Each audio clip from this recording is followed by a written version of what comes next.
రూపాయలతో పాత వైద్య కళాశాలలన్నీ అంటే గతంలో ఇచ్చిన 12 వైద్య కళాశాలకు 3,800 కోట్ల రూపాయలతో రెడీ చేద్దాం. మీ అందరికీ తెలియదు, తెలుసుకోవాలా, చెప్పాలా.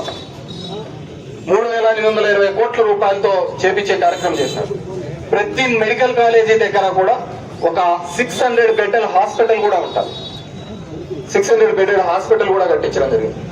మరి 700 కోట్ల రూపాయలు, 200 కోట్ల రూపాయలు పలాసలో వైఎస్ఆర్ కిడ్నీ రీసెర్చ్ సెంటర్ పెట్టించినాము 78 కోట్లతో. 272 కోట్ల రూపాయలతో కడపలో 5 cancer mental health institute super speciality బ్లాకులు కట్టించినాం.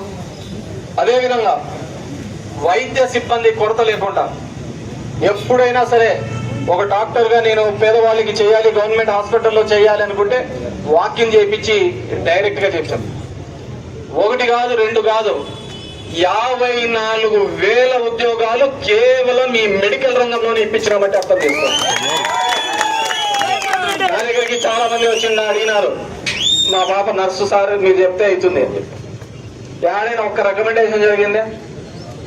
ఇప్పుడు ఉద్యోగం చేస్తున్న నర్సులు అడగండి, వాళ్ళకు మార్కులు వచ్చి వాళ్ళకైనా క్వాలిఫైడ్ రిజర్వేషన్ ఉంటే చాలు వచ్చేస్తానే. ఒక్క రికమెండేషన్ లేకుండా 54,000 ఉద్యోగాలు ఇప్పించిన ఘనత ఏదైనా ఉందంటే అది ఒక్క వైఎస్ఆర్ కాంగ్రెస్ పార్టీ ఇవన్నీ.